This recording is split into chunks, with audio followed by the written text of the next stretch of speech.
Hello student, this is नूतन चौहान। आज इस video में क्या करने वाले हैं, क्लास 9th का इकोनॉमिक्स का chapter people as a resource, और ये इसका छोटा सा टॉपिक है। अभी आपको समझ में आ जाएगा इम्पैक्ट ऑफ अनएम्प्लॉयमेंट।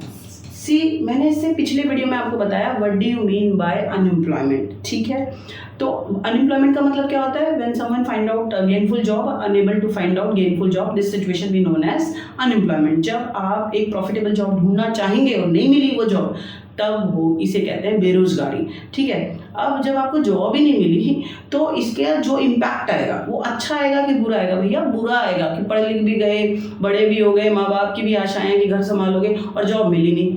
तो impact of unemployment of country, economical growth on people, लोगों के ऊपर, कंट्री के ऊपर, इकोनॉमिकल ग्रोथ के ऊपर अनएम्प्लॉयमेंट अगर बढ़ रही है, लोगों को जॉब नहीं मिल रही है, वो काम नहीं कर पा रहे हैं, तो तब क्या असर पड़ेगा? बहुत बहुत बुरा असर पड़ेगा। इम्पैक्ट 5 नंबर का क्वेश्चन है, बहुत इंपॉर्टेंट है।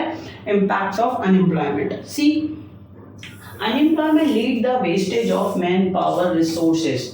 अगर देखो आप बड़े हुए और आपको नौकरी नहीं मिली, यू हैव पोटेंशियल, आप फिट हैं, फिजिकली और मेंटली फिट है, और आप में पोटेंशियल है काम करने की, नौकरी मिली नहीं, तो पोटेंशियल आपके अंदर ही रह गई, आपकी एनर्जी वेस्ट हो गई।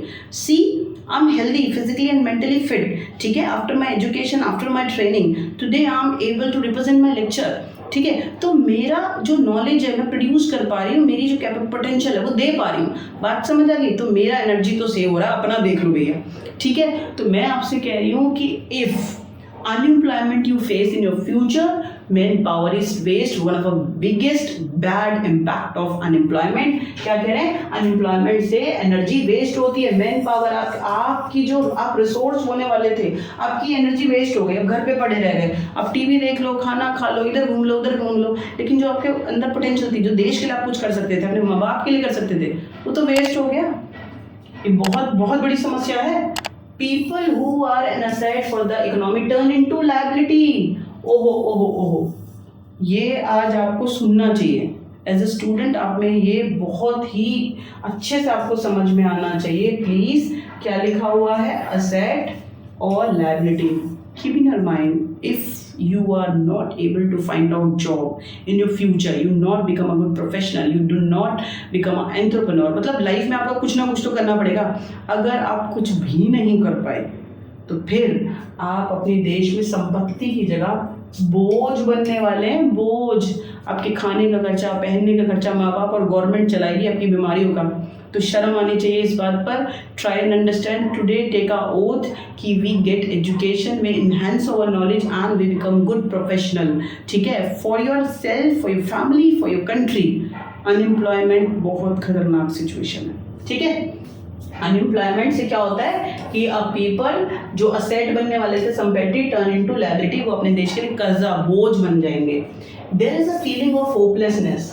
सी, today I'm happy, I'm satisfied with my life, I'm unwell as a YouTuber, as a teacher, as a tutor, as a mentor, मज़ा आ रहा है, बढ़िया, क्योंकि वो मैंने ट्रेनिंग ली, मैंने पढ़ाई करी, तो मेरा आउटपुट मैं दे पा रही हूँ। ठीक है, देश के लिए, अपने बच्चों के लिए बढ़िया चल रहा है मामला।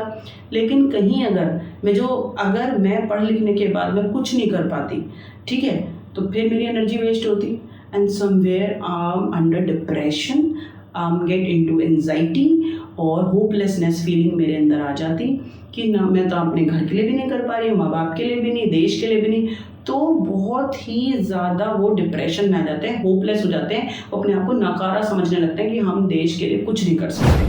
होपलेस फीलिंग तो आएगी, होपलेसनेस, अगर आप अनएम्प्लॉयड रह गए तो। Keep in your mind, people do not have enough money to support their family. भैया जॉब नहीं मिली, बिजनेस नहीं सेट करा, बड़े हो गए, पैसा ही नहीं है, तो अपनी फैमिली मेंबर्स को, मम्मी पापा को, बहन भाइयों को, शादी करोगे, वाइफ हस्बैंड, बच्चों को कैसे संभालोगे? सोचो, ये गंभीर विषय है क्वेश्चन के साथ, ये तो समझ में आ जाएगा।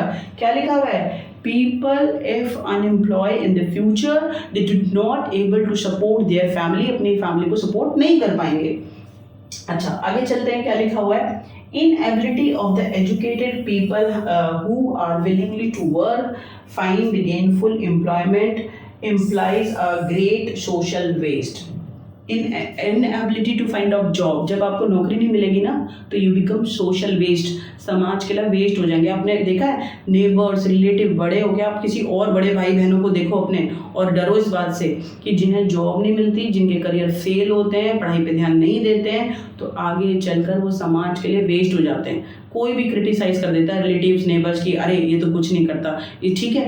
तो please try and understand unemployment it's a serious issue in our country, badly impact economy, country, and of course you and your family. You become social waste, you in your mind hopelessness feeling generate, आप निराशावादी हो जाएंगे, social waste बन जाएंगे, आपकी man power waste हो जाएगी, you unable to support your family and you are asset for your country, but if you are unemployed soon you turn into liability, आप अपने देश के लिए बोझ बन जाएंगे। तो these are the point, hopefully you understand, easy सा टॉपिक है तो आपको डरने की ज़रूरत है। अगर आप पढ़ नहीं रहे हैं, पढ़ रहे हैं तो भैया फिर तो आप कोई दिक्कत वाली बात नहीं है, एक जॉब आपके लिए है ही, ठीक है। और अगर आप नहीं पढ़े लिखे, अपनी हेल्थ का ध्यान नहीं रखा, तो आप अनएम्प्लॉय होने वाले हैं और अपने देश पे बोझ बन जाएंगे। नाउ जब आप ये वीडियो को देखें तो प्लीज़ आप मुझे कमेंट में लिखना कि in future you become a asset for your country और you become a liability for your country, what you decide for your future. ठीक है, पढ़ते रहो, खुश रहो और नेक्स्ट वीडियो में नेक्स्ट टॉपिक करेंगे।